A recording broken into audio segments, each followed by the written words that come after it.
Ray Houghton, it could be skiddy out here today, couldn't it? Yeah, there's a little bit of surface water, but I think that'll be in our favour. We like the pitch a little bit zippy, so we can get our passing game right from the start. I was just going to say, it's quieter than usual. Yes, I don't think there's many supporters in at the moment as normal. I think the weather might have something to do with that. Probably try to find shelter somewhere else. But I'm sure by 3 o'clock they'll all be in and all in good voice. Does it get through to Liverpool that you are expected to win this one? I think everyone is expecting us to win, but we know from our experience against Wimbledon that you can't take any team lightly. You've got to go out there and produce the goods. Attitude all important at Wembley. Yeah, of course, but it is an occasion to enjoy yourself, you know, and to go out and express your footballing ability. It's not enough for Liverpool to come here today. They need to win, don't they? Of course, it means qualification for the European Cup Winners' Cup next year, and that's most important to Liverpool. Ray, you've had a great season. Thanks for talking to us. Thanks very much. Well, Paul Bracewell, you've had a little walk out and looked at the pitch, looked at the conditions. You've got the captain's responsibility in the Sunderland dressing room. What are you going to be looking for? I think the lads are just looking forward to get back in the dressing rooms now, get changed and then get out and just get the game going, I think, now. What do you feel when you come out on occasions like this and look around and know that in just over the hour, the responsibility is all down to you? You've got to come out and play. Yeah, I mean, I think it's just filling up nicely. You can sense the atmosphere. And like I said, they'll get a tremendous feeling when they come out. The supporters are down in 1,000. But come 3 o'clock, that's when the business starts. Sure. Sunderland have been a side fighting relegation towards the end of the season. They've stayed up in the second division. Will that have been a distraction? Is that a problem for you? No, I think it was important that we did step before we came here, and I think we've had 5 games unbeaten, which is a nice little build-up to this game. But the cup's all about one-offs, and we've done that in the previous rounds. So the lads are full of confidence, relaxed, and like I said, just looking forward to it now. In fact, you've beaten 3 first division sides, haven't you, on the way to the final? Chelsea, Norwich, and West Ham. If there's one thing about Sunderland which you think might win the match for you, what would you think it would be? I think it's the same as the other rounds. It's been the teamwork. I think it's the whole team performances get us through there, and hopefully John Byrne might get another goal as well. And equal the record, 1 in each round. It'd be nice if he does. Yeah, I mean, he said the same. As long as we win, that's the main thing. Super. Hope you have a good day. Thank you. Bruce Grobbelaar, you've been in many big games for Liverpool before. Assess how the importance of this one. Well, being at Wembley is a very big game, but this one is more important to the club than anything. To enable us to get into Europe, we have to win this game. But in saying that, we've got to take nothing for granted. Sunderland have got through to here, and they are going to be in our way. So we just got to go overcome that and hopefully come away with the cup to make us go back into Europe. Do you think you've won the battle of the ties with Sunderland so far? No, they've got ties that are, everybody's got the same tie. We, unfortunately, have got ties that differ. Players have got different ties to the trainers. We've got different ties to the old folk, and Ronnie Moran and Tom Saunders. And the manager's got the best tie of all. And you've spoken to Graham Souness this morning. How is he? Just to say good morning, and he's in fine fettle. On the bus, he was chatting a lot, yes. And the Liverpool team? Well, as I said before, on many occasions, we've got a blend of players that can come here. They are very excited, and I've never been as nervous as today because I know the importance of the game, which means that it'll bring me down to earth a bit. We've got the importance of the players that have been here before, but yet we've got the young, eager ones that have never won anything here. And there's one player that has never played here before, and Dean Saunders, and hopefully we can calm him down and he can play to the best of his ability, which we all know he can. Bruce, all the best. Thank you very much. Well, Gordon Armstrong with us now, and the familiar face of the Sunderland manager, the new manager, Malcolm Crosby. First of all, you, Gordon, how do you relish the prospect of playing here against Liverpool? Yeah, everybody's looking forward to it immensely. We've done well in the previous rounds, and we hope to continue on in that vein. Because you scored an important goal that helped to get you here. Yeah, that's right. I got the winner against Chelsea, which was very important at the time. And I'd be delighted to get another one like that today. Left side midfield you're playing today, are you? Yeah, that's right. Wide on the left. Just up and down and trying to work hard for the team. It's Mr. Jones. Yes, he's done very well this season and obviously gets well forward, so I've got to watch out for him, yeah. Super. And just moving on to Malcolm, I know it's the question which we get sort of pilloried for asking sometimes, but I am really curious to know, when you walked out here just now as the Sunderland manager, what were your feelings? Well, it was nice to walk out and hear the crowd, our supporters, superb, and the reception they gave the players and myself was first class, and I would just hope they can continue this afternoon. You must feel tremendously proud, Malcolm. Yeah, I am proud, yeah. I'm proud of my players more than anything, because, it's the players that have got us here. So they make me very proud. Where were you in '73 when Sunderland came here and beat Leeds 1-0? I was just over behind that goal somewhere. You were on the terracing, were you? On the terracing, yeah. Cheering for Sunderland, presumably. Oh, yes, of course. I was in with the Leeds fans, but that didn't matter. And what age were you then? I think I was 18 or maybe 19. Obviously, I mean, beyond your wildest dreams at that stage, that one day you'd actually lead Sunderland out as a cup final manager. Yeah, of course, yeah. You never really dream of something like this, do you? You know, but it's great and it's happening, and we just can't wait to get out here. Well done. I'm sure the whole of the country's rooting for you, the underdog Sunderland, but maybe they can do it again as they did in '73. We'll see what happens. Well, we'll find out. It's 20-5. Cheers, Tony. Cheers. Yeah, thanks.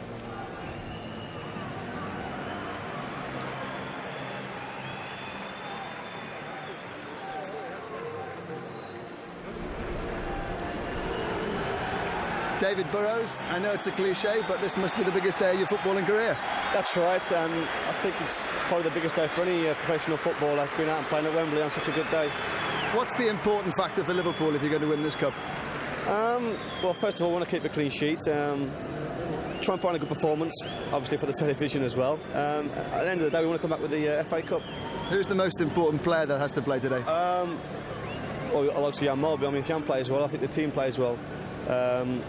We were trying to keep a clean sheet, me and Mark, and the two centre forwards put 1 or 2 goals, and I'm sure we'll win the game. You're a bit nervous, aren't you? I am a bit nervous. Yeah, it's my first time, and I'm just going to savour every moment of it. Have they been giving you some stick this morning? They usually do.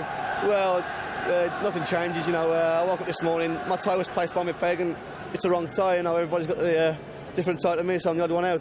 Never mind. Thanks for talking to us. All the best. Thanks, mate. Thank you. Thanks, David. Thank you. It's a cruel world, isn't it? But David Burrows is obviously going to do his best for you at home, as well as for the team here and all the Liverpool fans here. Right, let's continue our story of the road to Wembley this season and look back now at the semi-finals.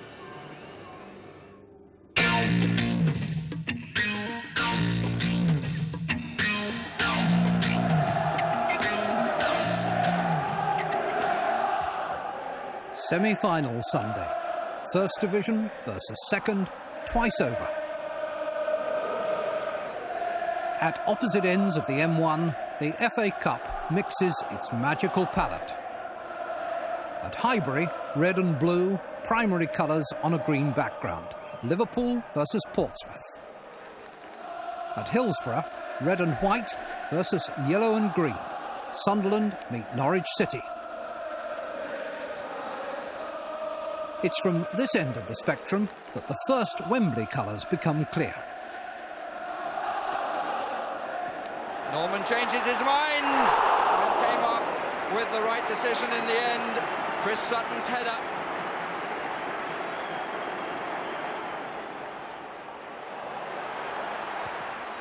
And then well back across the front. Oh, and it came just off the post. Again from Sutton. 5 forwards. And it was Rogan's head. This is 1 against 1 for a moment. No support. Now it's arriving. Bracewell and Rush and Atkinson and Davenport far side. Positive run by Rush. This is Atkinson. And this is Byrne. He's done it again, Byrne. Scored in every round so far, and that really was a very, very well-made goal. Newman left alone with the ball, and he flicks it up to Bowen. Good save. Oh, it looked for a second as though it was going past him. In the Milk Cup final, it was 1 goal for Norwich City.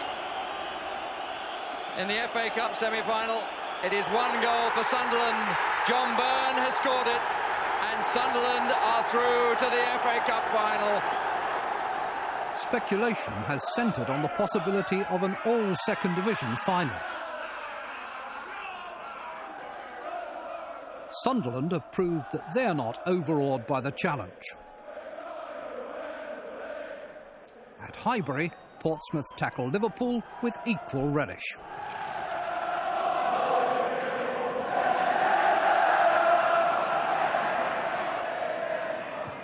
In by Neil. This is Anderton and Grobbelaar. Look where he is. Aspinall. McLaughlin. Oh, a great save. That's Grobbelaar all over. 1 minute you think he's too far out, and then he pulls off from McLaughlin. A save that bordered on the sensational.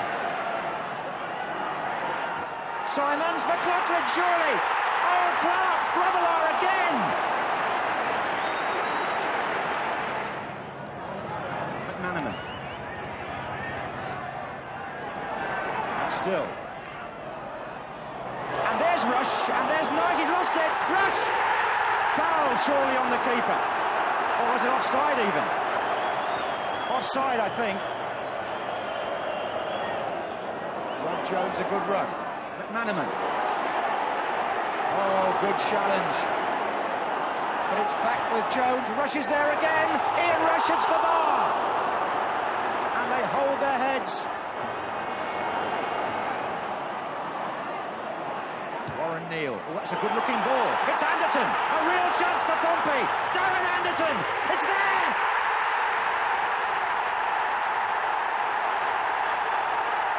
Portsmouth are in the lead in the semi-final.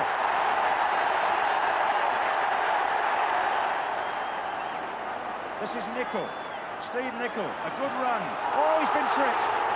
Andy Orford. He's saved many a match with his free kicks.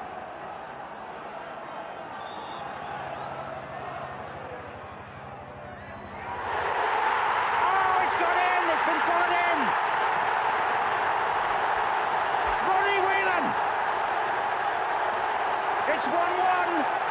Ronnie Whelan!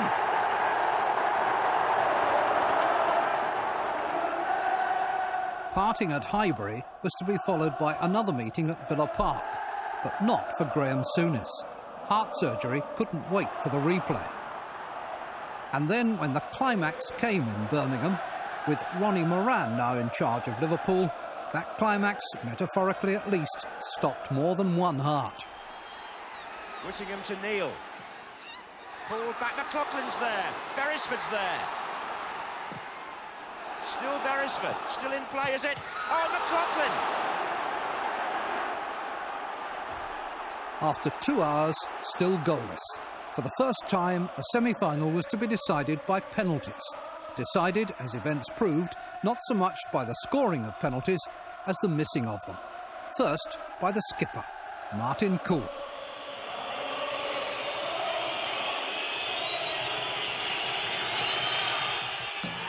Cool shoots wide.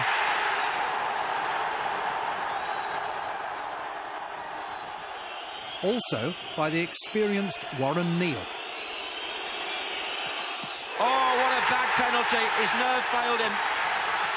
Oh, dear, dear, dear. Portsmouth have now missed 2 out of their 3. Portsmouth out unless John Beresford can beat Bruce Grobbelaar. Oh, that's it. Liverpool are in the FA Cup final, courtesy of a penalty shootout, which was a nightmare for Portsmouth, who missed 3 out of their 4 kicks, and there was no need to take the competition any further. So close to an all second division final, wasn't it? Those were the semi-finals, of course. Now meet our panel for the day. Jimmy's with us, of course, Alan Hansen and Bob STOKOE. And Bob, everybody associates you with that great win in 1973, but you played in a cup final in 1955, didn't you, for Newcastle? Yes, my experience has started very early in the 50s, Jim. I actually came here... I'm Des, he's Des, yeah. Well, Jim, we'll have an argument later, but... I first came here as reserve to the Newcastle side to beat Blackpool 2-0. Oh, right. There's no substitutes in them days ago. Yeah. And then the following year, they came back and against Arsenal in the win, and you think, well, you're not going to get back because you're in the queue waiting for a place in them days. But fortunately, we came back in 55 and we went up the steps and got our medals from the Queen. Nice win. What was the score, Manchester City? We beat Manchester City 3-1. 3-1, yeah. So there'll be a lot of my players over the years who don't really believe that, because I always try to motivate them that way in Cup ties days about that I was at Wembley and up the Cup and that, so hopefully they might believe it now. It was the Queen then, Bob, not the King. It was it? the Queen, yeah. I'm too young for this panel. You went by far and away. I think so am I think. A matter of fact. Tell me about Graham Souness being here today, Alan. What do you feel about that? It's great to see him here. In actual fact, when he went to Italy in 1984, he'd just won a unique treble with Liverpool, and he was lamenting the fact that he'd never ever been involved in the FA Cup final, and it would have been ironic coming back as manager if he had missed out today. It's great to see him here. Yeah, terrific. Jimmy, what are your thoughts on the match generally? Well, it's almost, listening to everybody else now, it's raining and all the omens are favouring Sunderland, it's almost as if they're going to end up favourites before the start, in which case they'll surely lose. They can't stand the favourites label as well as being the underdogs and winning the match, if you follow the Irish logic. I'm working it out. On the other hand, I mean, I am believing some of those things, and I'm also believing the fact that Liverpool are not the Liverpool of a year or two ago. They're having trouble finding the right combination up front. It was interesting to hear that sort of reference to two centre forwards. It's a funny thing, that's what they've got. They've got two of the same type, and they need one of another Russian type. Saunders we're talking about, yeah. Indiscriminate buying in a way, you could say, but it's not. They're not as potent. I mean, they had to beat Portsmouth, a second division side, by penalties. So I think it's a false thing to say they're not in the same position that Leeds are in with Sunderland. I mean, Leeds at that time were firm favourites, informed team. Everybody knew what the team was. They were expected to win. I think it is a different match right from the start today. OK, thanks, gentlemen. We'll talk much more as we approach kick-off time, of course. But let's hear a bit more about Bruce GROBBELAAR. He can be brilliant, as we all know, but sometimes, as we also know, he can be fallible. This season, like all the others, Bruce has been fantastic. Parker, great save. Or he's been fallible. Järvinen back to him, and GROBBELAAR comes for this. Belfield is there too, and Kuusasi-Lahti have taken the lead. GROBBELAAR's error. However, Liverpool's other fine goalkeeper, Mike Hooper, largely remains in the wings. People acknowledge that, but you have that extrovert nature, that extrovert part of your game. Is that your philosophy, or is it just how you find yourself playing? I mean, do you find yourself taking risks that you regret afterwards?